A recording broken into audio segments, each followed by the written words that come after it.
Thank you everyone for your patience with this video. It's taken a little while to come out. I've been busy and these flyaway races sometimes are a little bit difficult with schedule, so let's crack on with it. Today's video, as we do every weekend, practice reports, taking a little look at FP1, a little look at FP2, trying to understand as best we can some of the times we have got. However, this weekend, we've only got 3 weekends to go in Formula 1 this year, which is a very, very scary thought.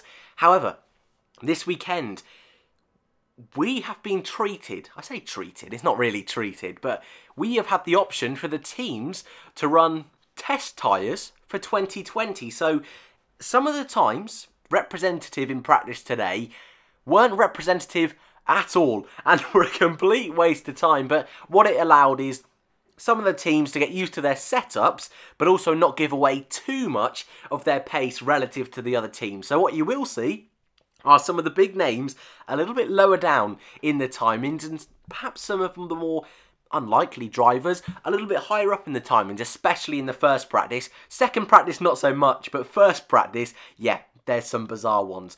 It's the US Grand Prix weekend, and we have seen some incredible helmet designs, including this one. I had to put this on the thumbnail because Romain Grosjean, he has done some brilliant work there. No graphics from me this weekend, well, for the practice report anyway, because time was a little bit squashy, so I've had to skip that one out. Apologies, we're using the F1 official ones and they don't look that bad. FP1 then. Here are your times. Max Verstappen, quickest of all. Alex Albon, P3. But as I said, FP1 with Bottas down in P17. Yeah, not brilliant in telling us the running order. Sebastian Vettel split the 2 Red Bulls in P2. Pierre Gasly, P4. That's a big shocker. Daniel Ricciardo, P5. And Romain Grosjean, P6. Well done, lad. That helmet giving him that extra bit of speed. Ka-chow indeed. Charles Leclerc, P7. Lewis Hamilton is on the brink of his 6th world title. You're going to hear that endlessly this weekend, ladies and gents, so be warned. That is not going to be... No one's going to shut up about that one. Lance Stroll, P9, and K-Mag, P10. Moving on into the second session, because, yeah, first session, we'll talk about the nitty-gritty bits and bobs in a moment, but second session is much more representative. Lewis Hamilton, quickest of all by 3/10 over Charles Leclerc. Then came Max Verstappen, so 3 different manufacturers, all within 3/10 as well. That seems really interesting. Don't think it'll be that close in quali, but good start to the weekend from all of the big 3 teams. Sebastian Vettel, P4. Valtteri Bottas, the only other man who can win the title this year. He was down in P5. He's got to have a mighty end of the season to remain in the championship hunt, but he technically can still win it. Alex Albon, P6. Pierre Gasly, P7. Carlos Sainz of McLaren doing a much better job in the second session. Lance Stroll once again in the top 10 in P9. Then it was Giovinazzi, Ricciardo, Kvyat, Hulkenberg, Lando Norris in P14, Sergio Perez down in P15, Raikkonen, Magnussen, Grosjean, Russell and Kubica. Pretty straightforward, to be totally honest with you, but in this video, we don't like to make it too long, but I'll do a bit of a breakdown of the session, or the 2 Friday sessions is what we like to do, because the final session, it's a little bit too close to quali. I believe it's currently going on while I'm recording this video, so it's a little bit too close to quali for me to then be able to edit the video and get it out. So some people have asked, why don't I cover all 3? That's the main reason, and if there's anything major in the final practice, I talk about it in the quali video.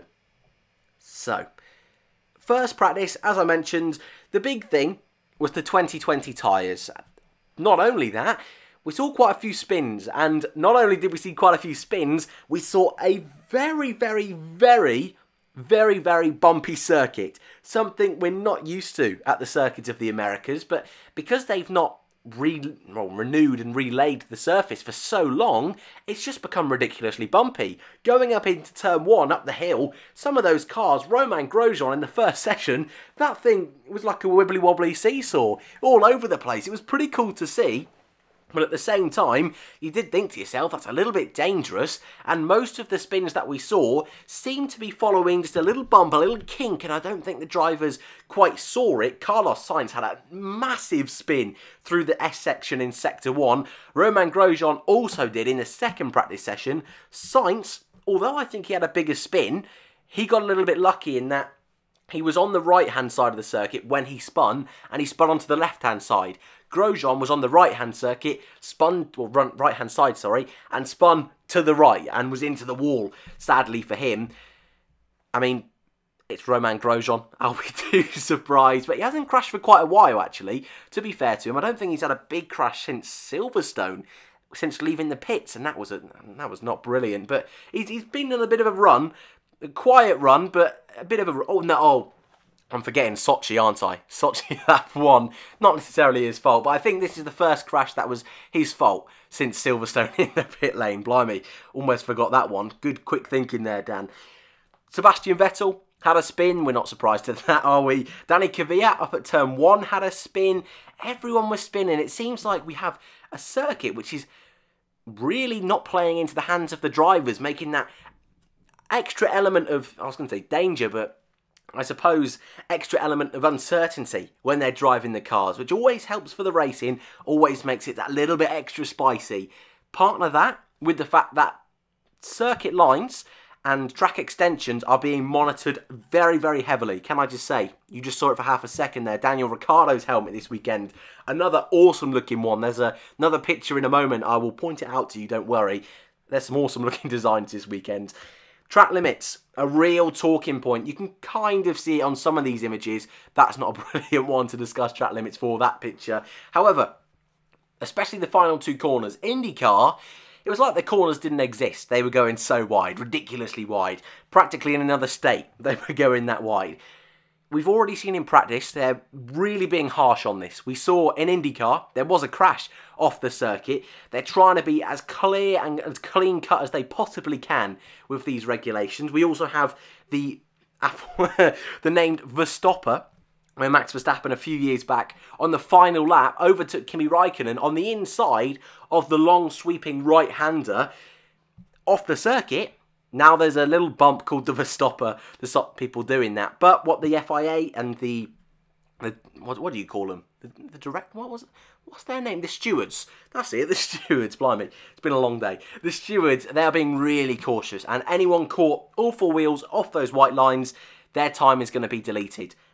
Sebastian Vettel, few races back, was arguments that he went over 4 wheels over the white line. Got away with it in Monza, that was. There's Ricciardo's helmet. Almost looking like an American football helmet. Sorry, I love helmet design. In Monza, Vettel went all 4 wheels over the white line, just about, but got away with it. Supposedly on the onboard cameras, it's a little bit messy. But I imagine this weekend they're going to be a little bit more stricter. So keep an eye out for that in quali. Carlos Sainz, he's celebrating his 100th Grand Prix. Has an awesome special helmet. Another helmet this weekend.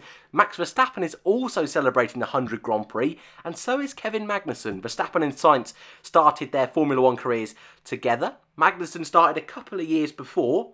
Just a year before, I think, yeah. Magnussen started a year before, but then had a year out. So, all 3 of those drivers celebrating 100 Grand Prix.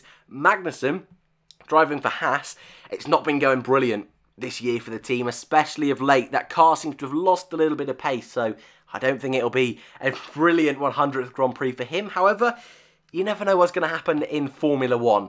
Other things of note. In practice, Lando Norris, well, his headrest came off. You don't see that very often in Formula 1. A little bit dangerous, to say the least. But, apart from that, a quiet Friday. And we don't always say that. Long run pace and short run pace were quite difficult to tell. A few factors here. Obviously, the 2020 tyres are in circulation. Also, track limits were taking away times. You can still look at the times, but that played into it a little bit. So, I would say, a little bit like it's been all season, expect Ferrari to be the team to beat in qualifying. They seem to really have that nailed in the second half of the season. But I think it's going to be a tight battle between Mercedes and Ferrari in the race. That's your lot, I think, from practice. Don't forget, you won't be allowed to forget this, but Hamilton can win a 6th world title, has to outscore Valtteri Bottas by 4 points. Yeah. No, he just has to score 4 points. That's it, isn't it? Blimey, it's even easier.